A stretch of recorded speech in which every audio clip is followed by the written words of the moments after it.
السلام علیکم ورحمۃ اللہ.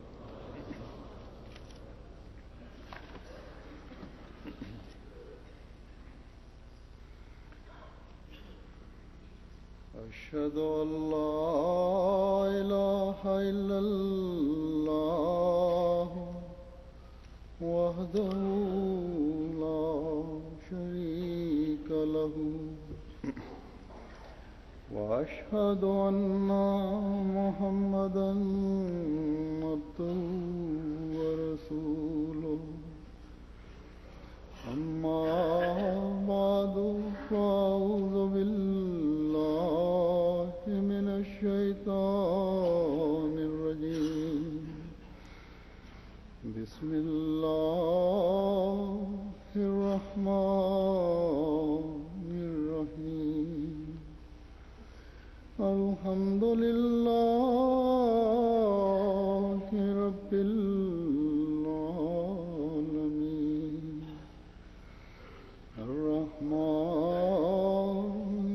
الرحیم مالک یوم الدین. ایاک نعبد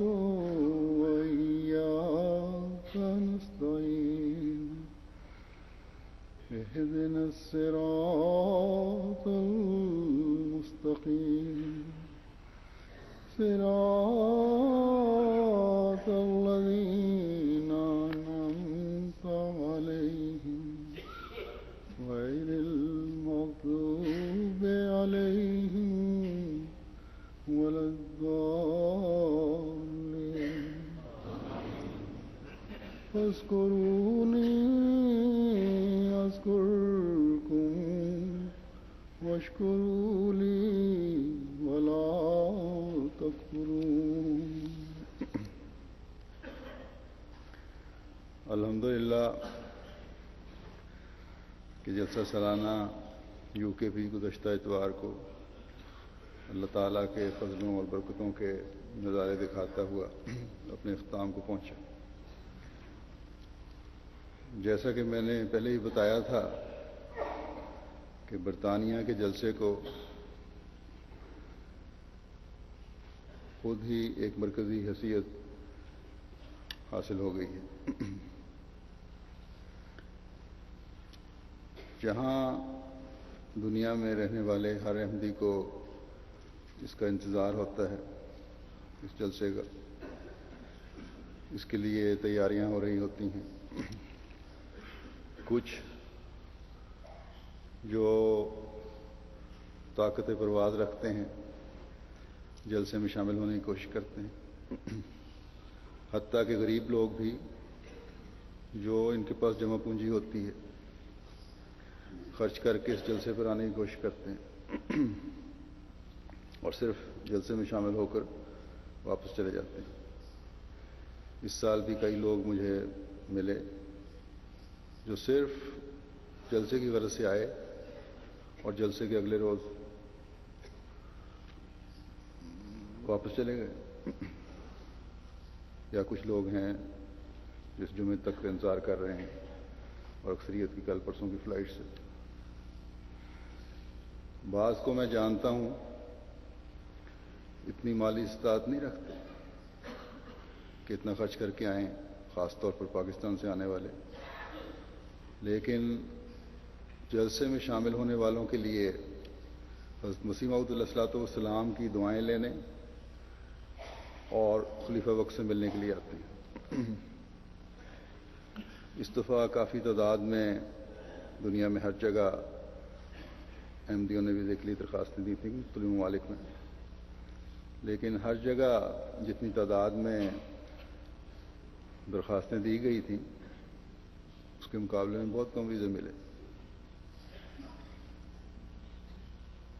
جن کی درخواستیں رد کی گئیں انہوں نے بڑے جذباتی انداز میں اپنی محرومیت کا اظہار کیا، لیکن اصل جذباتی کیفیت کا اظہار جو ہے وہ تو ان لوگوں کے خطوں سے ہوتا ہے جو وسائل بھی نہیں رکھتے کہ یہ امید کر سکیں کہ اگر اس دفعہ نہیں تو اگلے سال اللہ تعالیٰ کوئی سبب بنا دے گا ویزا ملنے کا. ایسے جذباتی انداز میں اپنی محرومیت اور خلافت سے دوری کا اظہار کر رہے ہوتے ہیں کہ ان کا بیان کرنا تو علیحدہ بات ہے.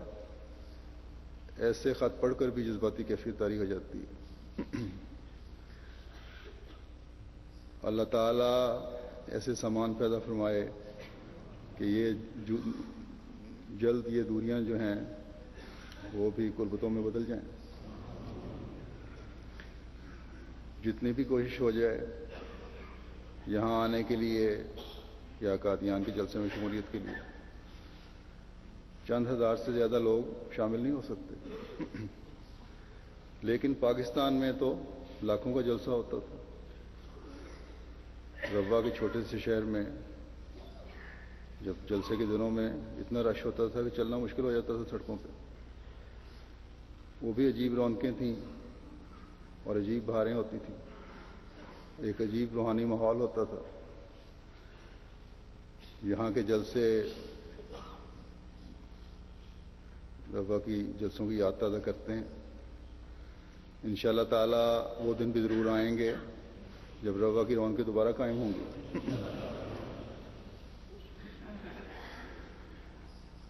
اور پاکستانی احمدی بھی ایک شان سے اللہ تعالیٰ کا شکر ادا کرتے ہوئے نظر آئیں گے.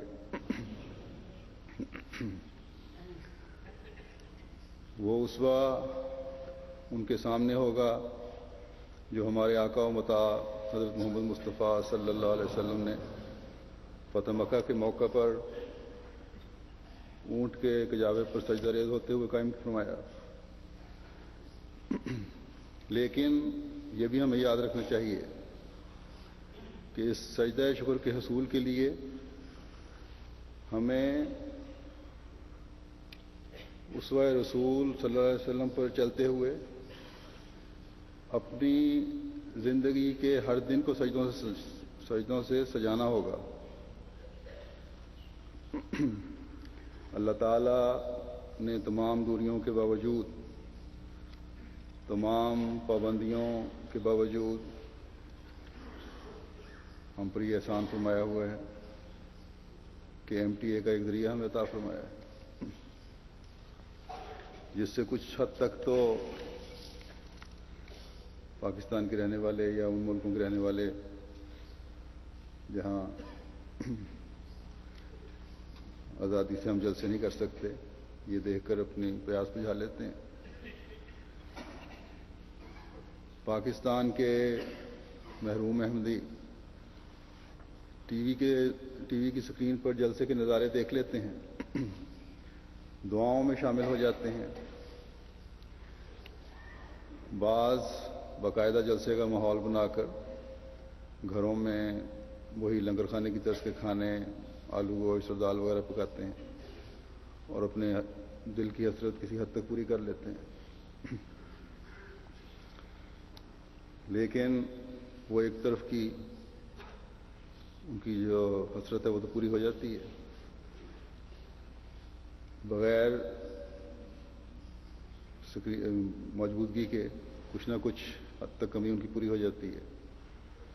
لیکن میری جو خواہش ہے ان کو دیکھنے کی، وہ اسکرین کی آنکھ سے پوری تو نہیں ہوتی، لیکن اللہ تعالیٰ کے فضل سے تصور کی آنکھ سے میں بھی وہ نظارے دیکھ لیتا ہوں.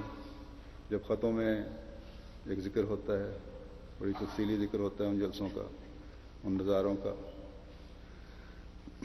تو بہرحال اللہ تعالیٰ کا شکر اور احسان ہے کہ وہ دنیا کے ہر ملک کے احمدی کو جلسے میں ایم ٹی اے کی وساطت سے شامل ہونے کی توفیق عطا فرماتا ہے.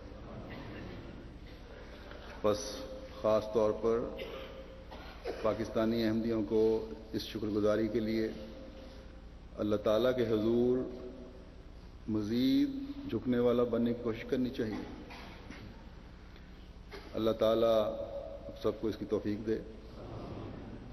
بہرحال بات تو جلسہ یو کے سے شروع ہوئی تھی اور اسی کی ہونی ہے آج، لیکن محرومی کے حوالے سے پاکستان کا ذکر شروع ہو گیا.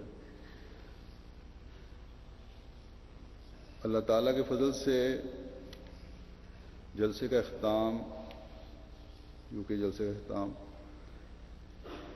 بہت کامیاب ہوا ہے. اس کے جلسے کے اختتام کے بعد دنیا کے ہر ملک سے احمدیوں کی جلسے کی کامیابی کی مبارکباد پر فیکسوں اور خطوط کا ایک تانتا بنا ہوا ہے. لیکن اس جلسے کی خاص اہمیت بھی حاصل ہے اس سال کے جلسے کو کہ میری روزانہ کی ڈاک میں بے شمار خطوط جلسے کی مبارکباد کے جو آتے ہیں. اس کا سلسلہ اپریل سے شروع ہے، جب سے کہ گھانا اور نائجیریا کے جلسے ہوئے، اور ان جلسوں کے حوالے سے اور خاص طور پر خلافت جوبلی کے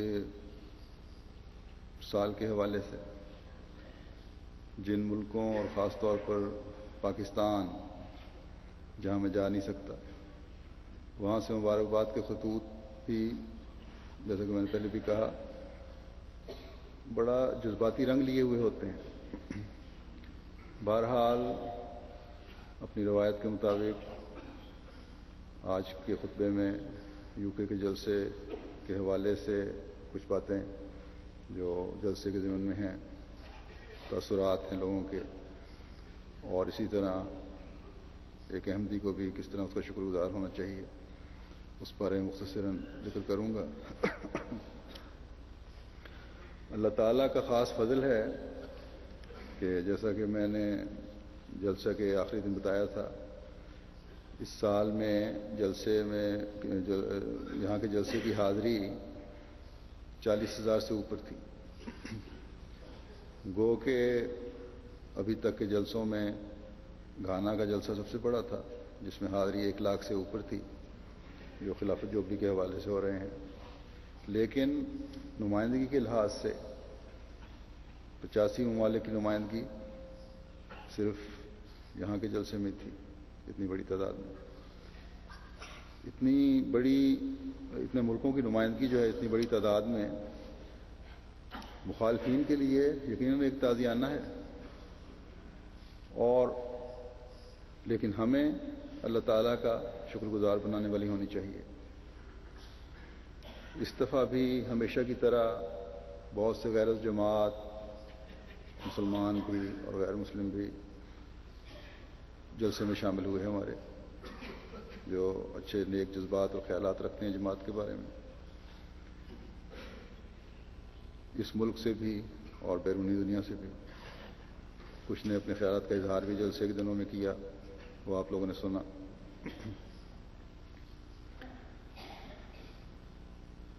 ہر ایک نے عمومی طور پر جلسے کے انتظامات کی تعریف کی اور جماعت کا جو تعلیم ہے اس کی تعریف کی. احمدیوں کے سلوک سے بہت متاثر ہوئے.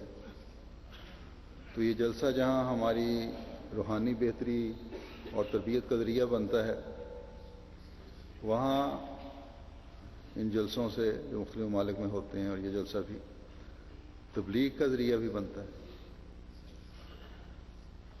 سب نے برملا اس بات کا اظہار کیا اس دفعہ یہ جو بھی ملے ہیں کہ تقریروں کے معیار بھی اور ان کی تقریروں کے نفس مضمون بھی ایسے تھے کہ جنہوں نے ہمیں نئی روشنی عطا کی ہے. نائجیریا کے ایک پڑھے لکھے اور مسلمان اسکالر ہیں، انہوں نے بڑا کھل کر برملا اظہار کیا اس بات کا کہ میں جماعت احمدیہ کے بارے میں بہت کچھ سنتا تھا، ٹھیک ہے تعلقات تھے، لیکن دل میں شکوک و شبہات تھے. لیکن یہ جلسہ دیکھنے اور سننے کے بعد مجھے کیونکہ یہی دیکھنے میں آیا تھا کہ یہ لوگ کہ ہیں کیسے اور عمل کیا ہے ان کے اور ان کی تعلیم کیا ہے. تو کہتے ہیں جو کچھ میں نے یہاں دیکھا اس کے بعد میں اس کا اظہار کیے بغیر نہیں رہ سکتا کہ حقیقی اسلام صرف تمہارے پاس ہے. بلغاریہ کا وفد آیا ہوا تھا، اس میں بھی بعض ایسے ممبران تھے جو احمدی نہیں ہیں، وہ بھی جماعت کے پرانے تعلق رکھنے والے ہیں، وہ بھی یہ دیکھنے آئے تھے. ان میں سے کچھ جرمنی بھی شامل ہوتے رہے ہیں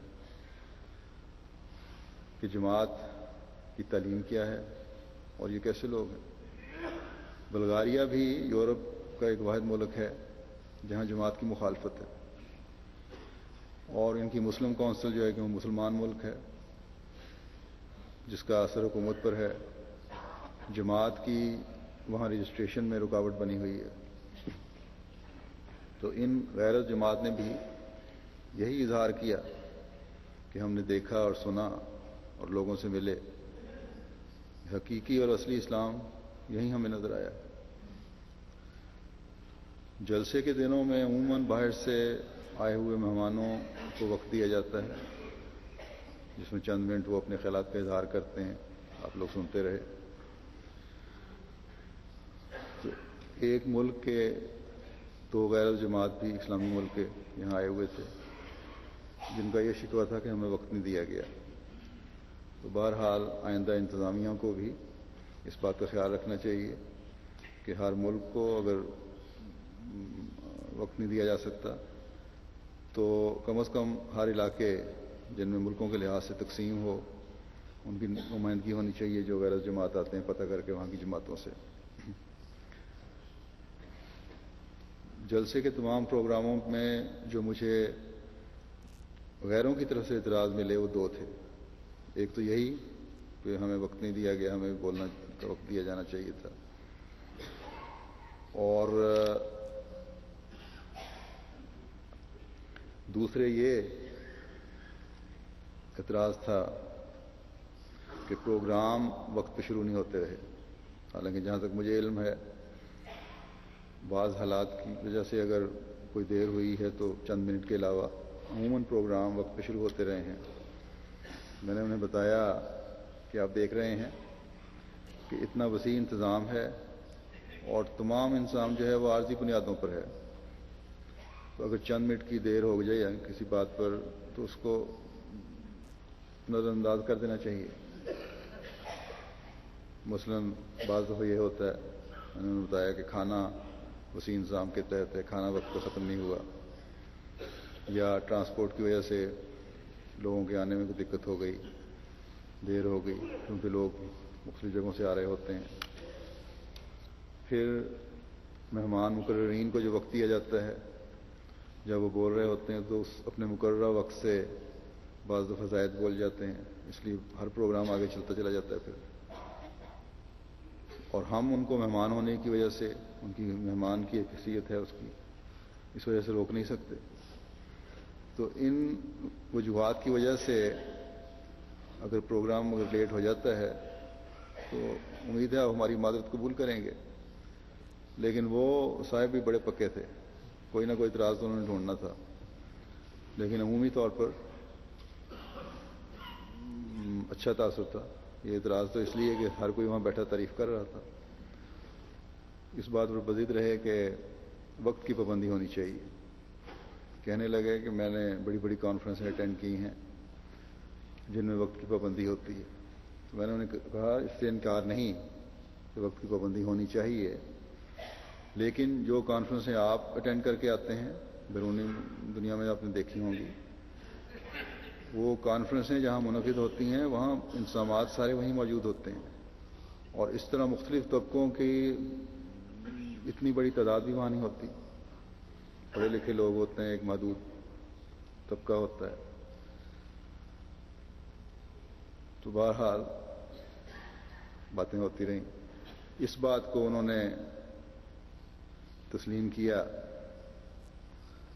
کہ جماعت کا ڈسپلن اور اطاعت اور آپس کی محبت واقعی بہت اعلیٰ اور مثالی ہے. اور پھر مجھے کہنے لگے کہ تمہارے پروگرام جو ہیں جہاں تم شامل ہوتے تھے ذاتی طور پہ، وہ تقریباً وقت پہ شروع ہوتے رہے، اور تمہاری باتیں بھی جو تھیں وہ عین اسلامی تعلیم کے مطابق اور بڑی اعلیٰ باتیں تھیں.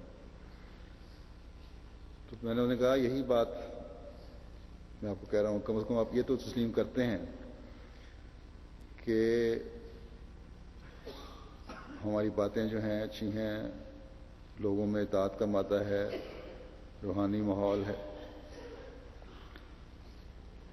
اور یہی باتیں آپ کے لیے اور آپ کے علماء کے لیے کافی ہونی چاہیے کہ جماعت احمدیہ کی لیڈرشپ اور جماعت کے افراد بہرحال اچھے ہیں، اور یہ لیڈرشپ جو ہے خلافت کی وجہ سے جماعت کو صحیح راستے پر چلا رہی ہے، اور جماعت کے افراد میں اطاعت کا مادہ ہے. یہی پیغام آپ نے خود ہی کہہ دیا، میں نے ان کو کہا تو یہی پیغام آپ اپنے علماء کو دے دیں جو جماعت کے خلاف شور مچاتے رہتے ہیں. بس ان لوگوں کے لیے یہ تسلیم کی بغیر اب چارہ نہیں کہ جماعت کے پاس خلافت ہے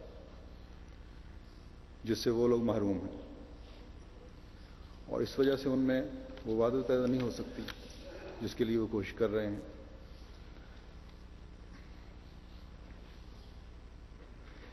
بس اگر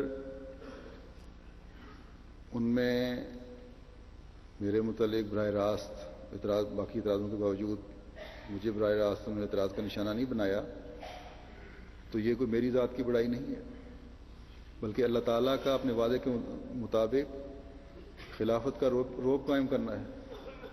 گو کہ ایسے بھی ہیں، بعض ہوتے ہیں جو منہ پر آ کے کچھ کہہ بھی جاتے ہیں، کہہ سکتے ہیں، کہا تو نہیں ابھی کسی نے آج تک اللہ تعالیٰ کے فضل سے، لیکن جس میں اب ہلکی سی بھی شرافت ہے وہ اعتراض بھی جب کرتے ہیں تو محتاط رنگ میں کرتے ہیں. بہرحال یہ اعتراض کی باتیں بھی میں نے اس لیے بتا دیں کہ ہم نے تو بہرحال بہتری کی تلاش میں رہنا ہے اور رہتے ہیں، اس لیے آئندہ مزید ہم اپنے اندر بہتری پیدا کرنے کی کوشش کریں اور کر سکیں، وقت کی پابندی کے لحاظ سے بھی اور مہمانوں کا خیال رکھنے کے لحاظ سے بھی. لیکن جیسا کہ میں نے کہا، عمومی طور پر ہر ایک نے جلسے کے پروگرام کو بہت سراہا. یوگنڈا کی اسمبلی کی ڈپٹی اسپیکر بھی آئی ہوئی تھیں، انہوں نے شاید تقریر بھی کی ہے، مجھے ملیں، اس کو کہنے لگیں کہ تمہاری عورتوں میں جو تقریر کی گئی تھی، جو تم نے کی تھی، اس نے مجھے بہت متاثر کیا. کہنے لگیں کہ عورتوں کے حقوق کے بارے میں تقریریں لوگ کرتے ہیں، حقوق ہونے چاہیے تک، لیکن رہتے ہیں، لیکن یہ نہیں بتاتے کہ کیا کیا حق ہے عورت کا. تم نے جس طرح قرآن کریم کی تعلیم کی روشنی میں بتایا ہے، یہ میں نے اس تفصیل سے پہلی دفعہ سنا. اتنے واضح حقوق عورت کے اسلام نے بیان کیے ہیں. تو وہ عیسائی تھے شاید، کہتی میں تو اس تعلیم سے بہت متاثر ہوئی ہوں. یہی اظہار قازقستان سے آئی ہوئی وہاں کی ایک سیاسی لیڈر نے کیا. کہنے لگی میں دعا کرتی ہوں یہ سب ماحول دیکھنے کے بعد اور تم لوگوں کی باتیں سننے کے بعد، تمہاری تقریریں سننے کے بعد، کہ تمام دنیا جماعت کے جھنڈے تلے آ جائے. ہمارا جھنڈا کیا ہے؟ احمدی تو وہ جھنڈا لہراتا ہے جو حضرت صلی اللہ علیہ وسلم نے لہرایا، وہ تعلیم بتاتا ہے جو حضرت صلی اللہ علیہ وسلم نے بتائی. بس یہ تو احمدی کا کام ہے ہی کہ تمام دنیا کو حضرت صلی اللہ علیہ وسلم کے جھنڈے تلے جمع کرے، اور یہ انشاءاللہ ایک دن ضرور ہوگا. ایک احمدی نے مجھے لکھا کہ بچے جو پانی پلانے کی ڈیوٹی پر تھے وہ آ کر پانی پیش کرتے تھے، اور جب ان سے پانی لے لو تو ان کے چہروں سے بڑی خوشی ظاہر ہوتی تھی، چمک اٹھتے تھے چہرے. یہی بات ہمارے آئیوری کوسٹ سے آئے ہوئے ایک عیسائی مہمان نے مجھ سے کہی جو ایک وہاں سیاسی لیڈر ہیں، حکومت میں ہیں، کہتے ہیں جب بچے چائے اور پانی سرو کر رہے ہوتے تھے تو عجیب طمانینت ہوتی تھی ان بچوں کے چہروں پر. اگر ان سے نہ لو تو ان کے چہروں پر بڑی افسردگی سی طاری ہو جاتی تھی. اس لیے مجبوراً ہر دفعہ جب بھی وہ آتے تھے، چاہے ضرورت ہو یا نہ ہو، ان سے لینا ہی پڑتا تھا جو بھی پیش کر رہے ہوں. اور ان سے جب لے لو وہ چیز تو ان کے چہرے کھل اٹھتے تھے اور یوں لگتا تھا جیسے خوشی ان کے دلوں سے پھوٹی پڑتی ہے. بس یہ ہیں احمدی بچے جن کے دلی جذبات مہمانوں کی خدمت کر کے پھوٹے پڑتے ہیں. دنیا تو دیدہ و دل فرشرا کا جو محاورہ ہے اردو کا، اکثر مبالغے کے طور پر استعمال کرتی ہے، لیکن احمدی خاص طور پر جو جلسے کے دنوں میں ڈیوٹی دینے والے احمدی ہیں، بڑے سے لے کر بچے تک اس کی روح کو سمجھتے ہوئے حضرت مسیح موعود علیہ الصلوۃ والسلام کے مہمانوں کی خدمت کر کے اس کی عملی تصویر بن جاتے ہیں. کیوں؟ اس لیے کہ ہر ایک کی کوشش میں یہی ہوتی ہے اور خواہش بھی ہے کہ وہ مہمان کی خدمت کرے، اور اس لیے کرے کہ اللہ اور اس کے رسول صلی اللہ علیہ وسلم کا حکم ہے. بس مبارکباد کے مستحق ہیں وہ مائیں جن کی گودوں سے ایسے بچے بچیاں نکل رہے ہیں جو عشق رسول عربی صلی اللہ علیہ وسلم اور احمد ہندی کی وفاق کی وجہ سے آپ کے مہمانوں کی خدمت کر کے دلی سرور حاصل کر رہے ہوتے ہیں. ایک مہمان نے اطاعت اور ڈسپلن کی یہ مثال دی کہ ایک موقع پر جب نعرے لگ رہے تھے، ہر ایک انتہائی جوش کی حالت میں تھا. اس وقت مجھے کہنے لگے کہ اس وقت تم نے جب کہا کہ خاموش ہو جاؤ تو ایک دم ہر طرف سناٹا چھا گیا. تو کہنے لگے کہ یہ نظارہ تو نہ پہلے کبھی دیکھا تھا نہ سنا تھا، اور یہ نظارے یقیناً آج کہیں اور دیکھے اور سنے جا بھی نہیں سکتے، کیونکہ آج مسیح محمدی کے علاوہ کسی کے ساتھ تائیدات الہی شامل ہونے کا وعدہ اللہ تعالیٰ کا نہیں ہے، اور نہ ہی اخلاص و وفا میں بڑھنے والی اور اطاعت گزار جماعت دینے کا وعدہ کسی اور سے خدا تعالیٰ کا ہے. بس دلوں پر تصرف تو صرف خدا تعالیٰ کا ہے، اور وہی ہے جو اطاعت کی حالت لوگوں کے دلوں میں پیدا کر سکتا ہے اور پیدا کرتا ہے، جنہیں اس نے مسیح محمدی کا غلام بنایا ہے. اور نہ صرف حضرت مسیح موعود علیہ الصلوۃ والسلام کا غلام بنایا ہے، بلکہ آپ کے بعد خلافت احمدیہ سے بھی ایک اخلاص اور وفا کا اور اطاعت کا تعلق پیدا فرما دیا. حضرت مسیح موعود علیہ الصلوۃ والسلام فرماتے ہیں، ہم دیکھتے ہیں کہ اس جماعت نے اخلاص و محبت میں بڑی نمایاں ترقی کی ہے.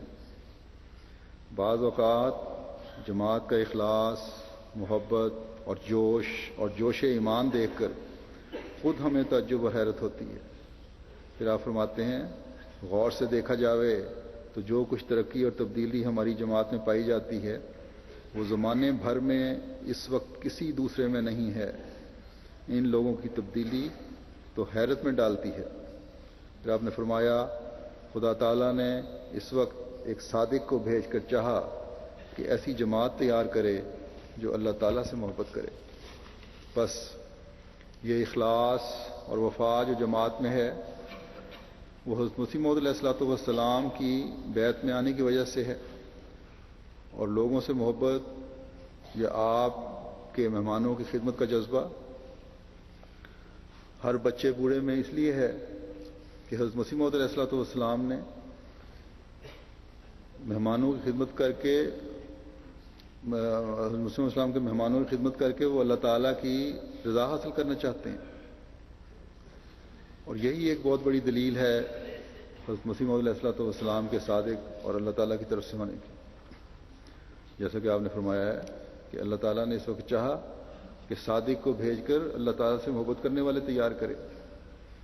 بس ہماری یہ خوش قسمتی ہے کہ غیر بھی اس بات کا برملا اظہار کیے بغیر نہیں رہ سکتے کہ یہ جماعت سچوں کی جماعت ہے. اس دفعہ جلسے کی ایک رونق اور میڈیا میں مشہوری کی وجہ جرمنی سے آئے ہوئے سائیکل سوار بھی تھے. یہ 100 نوجوان سائیکل سواروں کا گروپ تھا. یہ بھی اخلاص و وفا کا ایک اظہار ہے جو اس معاشرے میں رہنے والے نوجوانوں کے دل میں ہے اور خلافت احمدیہ سے ایک تعلق ہے کہ خلافت کے 100 سال پورے ہونے پر انہوں نے 100 سائیکل سواروں کا گروپ تیار کیا. لیکن یہاں ایک وضاحت کر دوں، پہلے بھی میں بتا چکا ہوں اس بارے میں کہ اس میں پہلی دفعہ اس میں پہل جو ہے یہ افریقہ نے کی ہے. یورپ کے رہنے والوں کا ان کی قربانی بھی بہت ہے، لیکن تاریخ تو ٹھیک ہونی چاہیے. یہ وضاحت میں اس لیے کر رہا ہوں کہ جلسے کے دنوں میں اتفاقاً میں نے ایک دن ٹی وی آن کیا MTA، تو وہاں یہ گفتگو ہو رہی تھی، ڈسکشن ہو رہی تھی اسٹوڈیو میں بیٹھے لوگوں کی کہ پہلی دفعہ اتنی تعداد میں سائیکل سوار جلسے میں شامل ہوئے ہیں. اگر تو وہ ساری گفتگو یورپ کی حد تک رہتی تو ٹھیک تھا، لیکن گفتگو کرنے کے دوران میرا خیال شمس صاحب نے شاید کینیڈا کے سائیکل سواروں کی مثال دے کر یہ تاثر قائم کر دیا کہ گویا دنیا میں یعنی احمدی دنیا میں یہ پہلا واقعہ ہوا ہے. لیکن میرا خیال ہے کہ پاکستان میں جب اجتماعات ہوتے تھے تو کافی بڑی تعداد میں خلیفۃ المسیح ثالث کی تحریک پر سائیکل سوار آیا کرتے تھے. اگر خدام جو یہ شروع کیا ہے کام اس کو جاری رکھیں تو آج کل دنیا میں جو پٹرول کی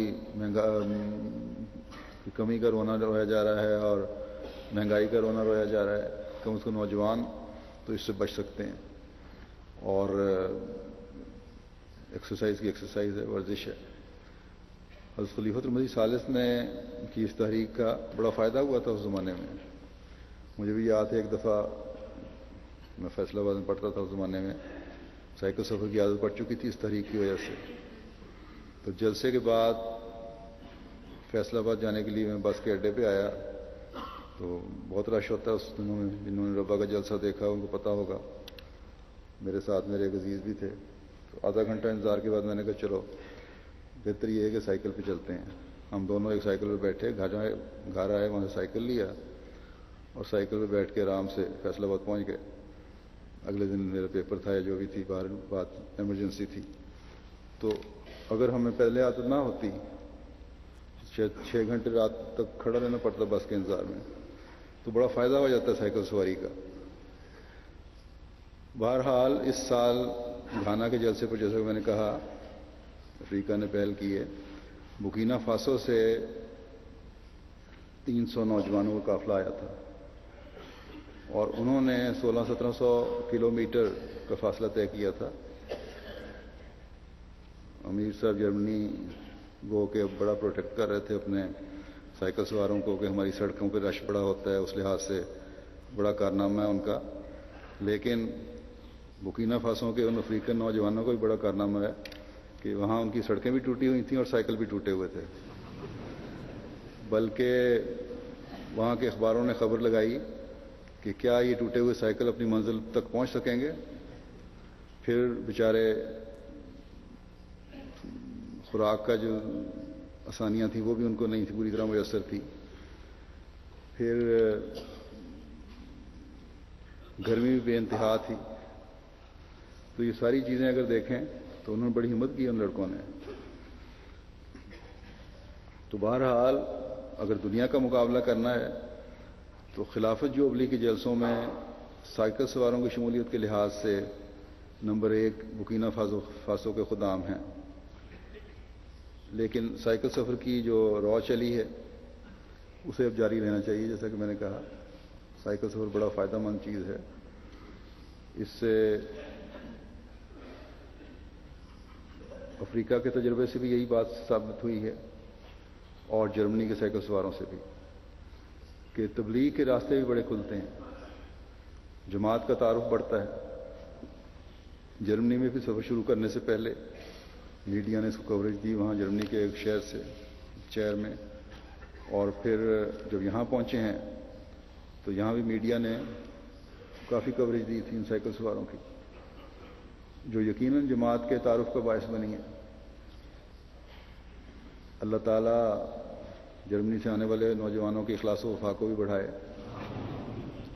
آج ہم جماعت کے نوجوانوں اور بچوں میں جو یہ قربانی دیکھتے ہیں تو یہ ان کا خلافت سے اخلاص و وفا کا اظہار ہے تاکہ اللہ تعالیٰ کی رضا حاصل ہو۔ خدا تعالیٰ ان کو مزید اخلاص و وفا میں بڑھائے۔ بہرحال اللہ تعالیٰ کے مختلف فضلوں کے نظارے ہم نے دیکھے، اور اس کا اثر جیسا کہ میں نے کہا غیر احمدی مہمانوں کو بھی بہت ہوا، اور کئی ایک نے اس کا اظہار بھی کیا۔ چند مثالیں میں نے دی ہیں۔ یہ بھی انہوں نے اظہار کیا بعض نے میرے سامنے کہ وفا جماعت کی جو ہے اور اخلاص جو ہے اور اطاعت ہے، یہی چیز ہے اگر قوموں میں پیدا ہو جائے تو دنیا میں یہ چیزیں انقلاب لایا کرتی ہیں۔ لیکن بالکل ٹھیک بات کی انہوں نے، بعضوں نے جو اظہار کیا، لیکن پہنا میں یہ چاہتا ہوں کہ جب یہ جذبات دنیا کے سامنے آئیں تو حاسد بھی پیدا ہوتے ہیں۔ اس لیے اللہ تعالیٰ کی پناہ میں رہنے کے لیے ہر وقت اللہ تعالیٰ کو یاد رکھنا چاہیے۔ اللہ تعالیٰ ہر شر سے ہر احمدی کو بچائے۔ یہ تمام انسامات جلسہ سالانہ کے تھے اور ہوتے ہیں، یہ ہم سب جانتے ہیں کہ والنٹیئرز کے ذریعے ہوتے ہیں، اور ان سے مختلف شعبہ جات میں کام لیا جاتا ہے۔ 35-40 شعبہ جات مردوں میں تھے اور اتنے ہی تقریباً عورتوں میں، جن میں کام کرنے والے افسران صیغہ جات بھی ہوتے ہیں، نائبین بھی ہوتے ہیں، منتظمین بھی ہوتے ہیں، معاونین بھی ہوتے ہیں، اور بہت بڑا کام جو ہے کام کا حصہ معاونین نے سنبھالا ہوتا ہے۔ گو افسر پالیسی بنا کے دے دیتے ہیں، لیکن معاونین کام کرنے والے ہوتے ہیں، جن میں بچے بھی ہیں، بچیاں بھی ہیں، نوجوان بھی چھوٹی عمر کے ہیں۔ ان شعبہ جات میں کچھ تو ظاہری شعبہ جات ہیں، سب کچھ جانتے ہیں۔ ایک شعبہ ترجمانی کا بھی ہے، جو مختلف زبانوں میں ترجمہ کر رہے ہوتے ہیں۔ تقریباً اس دفعہ جلسے پر 2500 لوگوں کے لیے مختلف زبانوں میں ترجمے کا کام ہو رہا تھا۔ اس حوالے سے میں واقفین نو بچوں کو بھی کہنا چاہتا ہوں، خاص طور پر بچیاں بھی، کہ زبانیں سیکھنے کی طرف توجہ کریں، کیونکہ آئندہ یہ ضرورت بڑھتی جائے گی انشاءاللہ تعالی، اور اس کے ضرورت کو پورا کرنے کے لیے ہمیں مستقل اپنے واقفین چاہیے، اور وہ واقفین نو میں سے پورے ہو سکتے ہیں۔ پھر یہ کارکن جو ہیں مختلف شعبہ جات میں مہمانوں کی خدمت کر رہے تھے، جو ان کی تعداد مردوں، لڑکوں اور بچیوں کی تو اس کے علاوہ ہے، مردوں اور لڑکوں کی تعداد تقریباً 3500 تھی جو جلسے کی خدمات میں مامور تھے۔ اسی طرح لجنہ میں عورتوں اور بچوں کی تعداد 1800 تھی، اور تمام بڑے خوش دلی سے یہ کام کر رہے تھے۔ مہمانوں کو بھی جو آئے ہوئے ہیں ان سب کے لیے دعا کرنی چاہیے، لیکن اس کے علاوہ ایم ٹی اے پہ جو کام کرنے والے کارکنان ہیں جو جلسہ گاہ میں تھے وہ تقریباً 110 تھے، سب والنٹیئر تقریباً۔ ویسے تو 180 کارکن ہیں جو اس وقت ایم ٹی اے میں کام کر رہے ہیں ہر وقت، جنہوں نے بیرونی دنیا کے احمدیوں کے لیے بھی جلسہ دیکھنے کا انتظام مہیا کیا۔ تو دنیا میں بسنے والے تمام احمدیوں کو بھی اس شکر گزاری کے طور پر ان لوگوں کے لیے بھی بہت دعا کرنی چاہیے۔ اللہ تعالیٰ ان سب کو جزا دے جنہوں نے آپ کے جہاں آنے والوں کو بھی اور باہر کی دنیا کے بھی جلسے کے انتظامات کو اور اس کو دیکھنے کو آسان بنایا، اور یہی شکر گزاری ہے جس کا حکم ہے۔ اسی طرح تمام کارکنان کو بھی اللہ تعالیٰ کا شکر ادا کرنا چاہیے کہ اس نے انہیں توفیق عطا فرمائی کہ حضرت مسیح موعود علیہ الصلوۃ والسلام کے مہمانوں کی خدمت کر سکیں۔ بس یہ باتیں ہمیں ہمیشہ شکر گزار بناتی ہیں اور بنانی چاہیے، شامل ہونے والوں کو بھی کہ اللہ تعالیٰ کی خاطر جمع ہونے کا موقع ملا اور اللہ تعالیٰ نے تمام کام اپنے فضل سے آسانی سے انجام تک پہنچائے، اور خدمت کرنے والوں کو بھی کہ اللہ تعالیٰ کی خاطر خدمت کرنے کا انہیں موقع ملا۔ اور پھر شامل ہونے والوں کی شکر گزاری کا ایک یہ بھی اظہار ہے کہ اس جلسہ کے ماحول میں جو کچھ نیک باتیں سننے اور دیکھنے کا موقع ملا، اللہ تعالیٰ سے فضل مانگتے ہوئے اس پر عمل کرنے کی بھی کوشش کریں۔ کام کرنے والوں کو بھی یہ دعا کرنی چاہیے کہ اللہ تعالیٰ انہیں نیکیوں میں بڑھنے کی اور خدمت کی ہمیشہ توفیق عطا فرمائے۔ ہمیشہ اللہ تعالیٰ کے اس حکم کو ہر ایک کو یاد رکھنا چاہیے جس کی تلاوت میں نے کی ہے کہ اللہ تعالیٰ کی نعمتیں یاد کر کے ہمیشہ شکر گزار بنتے رہیں۔ اس مادی ماحول میں جہاں ہر طرف شیطان اپنے ساز و سامان کے ساتھ راستے سے بھٹکانے کے لیے کھڑا ہے، اللہ تعالیٰ نے ایک احمدی کے لیے اپنی روحانی ترقی کی بہتری کے لیے سامان مہیا فرمائے ہیں۔ بس یہ جلسے روحانی ترقی کا باعث بنتے ہیں، اور صرف یہاں بیٹھے ہوئے شامل ہونے والوں کے لیے نہیں، بلکہ اب MTA کے ذریعے سے دنیا میں ہر احمدی اس میں شامل ہوتا ہے اور اس ماحول سے اثر لیتا ہے۔ یہ تو ہو نہیں سکتا کہ غیر تو اثر لے کر اس کا اظہار کر دیں، لیکن حضرت مسیح موعود علیہ الصلوۃ والسلام کو ماننے والے جو ہیں ان کو ان کا اثر نہ ہو، یقیناً اثر ہوتا ہے۔ اور ہر روز اس بارے میں مجھے خط آ رہے ہیں، فیکسز آ رہی ہیں، جیسا کہ پہلے ہی میں نے کہا، اور اس جلسہ کے بارے میں تو ہر ایک کا یہی تاثر ہے کہ ایک خاص ماحول میں یہ جلسہ ہوتا نظر آیا تھا جو گزشتہ جلسوں سے منفرد لگتا تھا۔ یہاں شامل ہونے والوں نے بھی یہی محسوس کیا ہے اور MTA دیکھنے والوں نے بھی یہی محسوس کیا ہے۔ بس یہ تمام چیزیں ہمیں اللہ تعالیٰ کا شکر گزار بنانے والی ہونی چاہیے، تبھی ہم حضرت مسیح موعود علیہ الصلوۃ والسلام کی بعثت کے مقصد کو پورا کرنے والے بن سکیں گے اور ان جلسوں کے انعقاد کے مقصد کو پورا کرنے والے بن سکیں گے۔ اور اس کے لیے جیسا کہ میں نے کہا، اس آیت میں بھی ذکر ہے، اللہ تعالیٰ نے فرمایا ہے کہ میرا ذکر کرتے رہو، مجھے ہمیشہ یاد رکھو، میرے حکموں پر عمل کرو۔ اللہ تعالیٰ فرماتا ہے کہ پھر میں تمہیں یاد رکھوں گا، یعنی تمہاری نیکیوں میں تمہیں بڑھاتا رہوں گا۔ اور یہی حقیقی شکر گزاری ہے، اور نیکیوں میں بڑھانا جو اللہ تعالیٰ کا اس شکر گزاری کی جزا ہے۔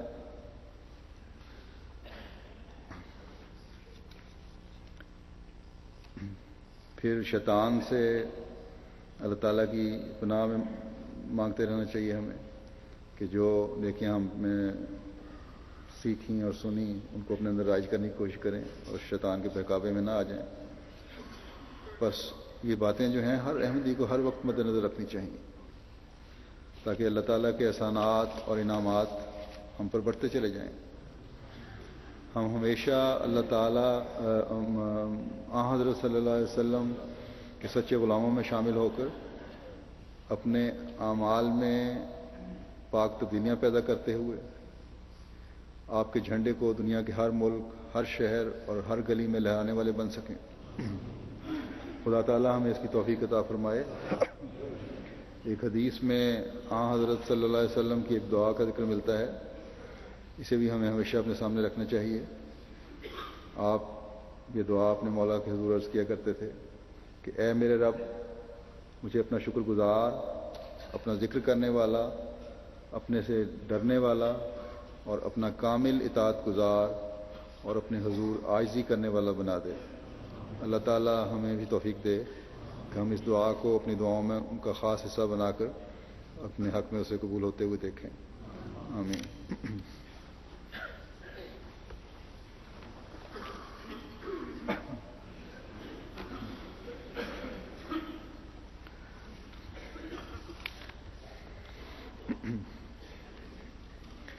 الحمد